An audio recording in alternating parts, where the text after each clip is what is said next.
بچہ تھوڑا بڑا ہو گیا، حضرات دلی اور بامبے کمانے کے لیے چلے جاتے ہیں، ماں باپ گھر پر ہے، حضرات پریشانی تو پریشانی، بیٹا وہاں کما رہا ہے، چند دن کے بعد اگر کما کے آیا تو گاؤں اور سماج میں اتنی فٹانی ہوا کرتی ہے، مت بتائیے باپ بیچارہ گھنٹے یعنی دنوں میں پریشان ہے، ایک چادر کے لیے، ایک رضائی کے لیے، جسم کے لباس کے لیے، لیکن وہ بیٹا آ کر کے یعنی اگر شادی شدہ ہے تو اپنی بیوی کو لے کر عیش و عشرت کے ساتھ کبھی دلی اور بامبے جا کے گھومتا ہے، باپ یہاں پریشان ہے۔ یاد رکھو میرے قوم کے نوجوانوں، اگر تمہارے ماں باپ زندہ ہو، اگر تم آخرت میں جنت چاہتے ہو تو اپنی ماں باپ کی خدمت کر، اس لیے کہ ماں کے قدموں کے نیچے جنت بتایا ہے، باپ کو دروازہ بتایا ہے، اگر تم باپ کی خدمت کرو گے، باپ کی خدمت کرو گے تو تمہیں جنت ملے گی۔ اللہ چند دن کی زندگی ہے، آقا ارشاد فرماتے ہیں اب دنیا سے مومنوں جنت للکافر، دنیا مومنوں کے لیے قید خانہ ہے، کافروں کے لیے جنت ہے۔ مسلمانوں دنیا کو جنت بنانے کی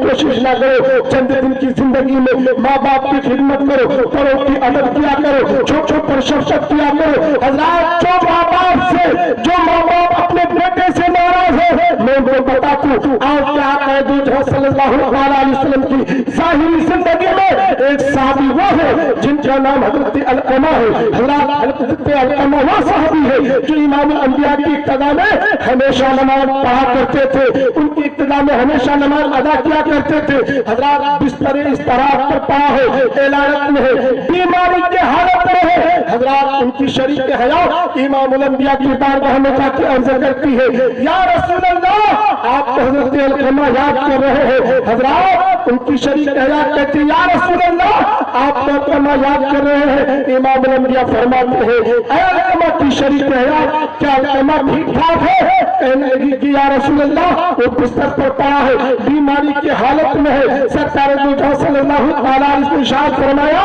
کہ بتا کیا ان کی ماں موجود ہے؟ کہنے لگی کہ ہاں ان کی ماں موجود ہے۔ سرکار نے فرمایا جاؤ ان کی ماں کو بلا کر کے لاؤ۔ حضرات جانے والے صحابی حضرت انس غالب حضرت بلال دونوں صحابی جاتے ہیں، حضرت علقمہ کی ماں کو بلا کر کے لاتے ہیں۔ حضرت علقمہ کی ماں سے امام الانبیاء فرماتے ہیں علقمہ کی ماں کیا تو اپنے بیٹے سے ناراض تھی؟ کیا تو اپنے بیٹے سے خوش نہ تھی؟ کیا تیرا بیٹا نماز نہیں پڑھتا تھا؟ کیا تیرا بیٹا روزہ نہیں رکھتا تھا؟ کیا تیرا بیٹا پابندی کے ساتھ نماز ادا نہیں کرتا تھا؟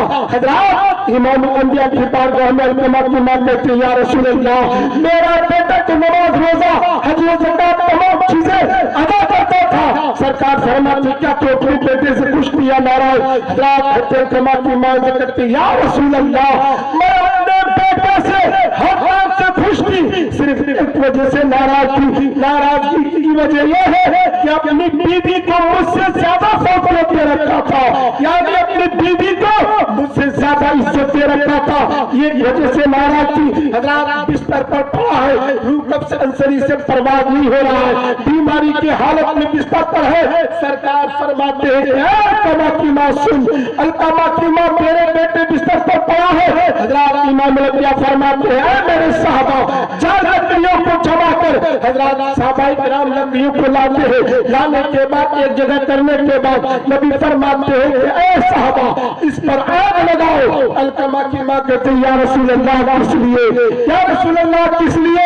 امام الانبیاء فرماتے ہیں کہ علقمہ کو اس آگ میں ڈال دیا جائے گا۔ ماں کی تو رحم دل والی ہوا کرتی ہے، ماں کہتی یا رسول اللہ اپنے بیٹے کو دنیا کی آگ میں جلانا گوارا نہیں کرتی۔ سرکار فرماتے ہیں علقمہ کی ماں جب اپنے بیٹے کو دنیا کی آگ میں جلانا گوارا نہیں کرتی، آخرت میں کیسے جلانا گوارا کرتی؟ آپ ہی اپنے بیٹے کو معاف کر ان کے حق میں دعائیں کر دے۔ حضرت علقمہ اپنے بیٹے کو، حضرت علقمہ کی ماں اپنے بیٹے کو معاف کرتی ہے، ہاتھ اٹھا کے دعا کرتی ہے۔ حضرات ادھر دعا کرتی ہے علقمہ کی ماں۔ ہمارے رات کے نبی فرماتے ہیں میرے صحابہ جا کے دیکھتے ہیں آج علقمہ کس حال میں ہے۔ حضرات صحابہ کرام حضرت علقمہ کے اندر میں پہنچتے ہیں، روح کب سے انصری سے پرواز ہو جاتا ہے، انا للہ و انا الیہ راجعون۔ حضرات بیٹا ماں صرف ایک وجہ سے ناراض ہو جائے تو بیٹا بستر استراحت پر پڑے رہے۔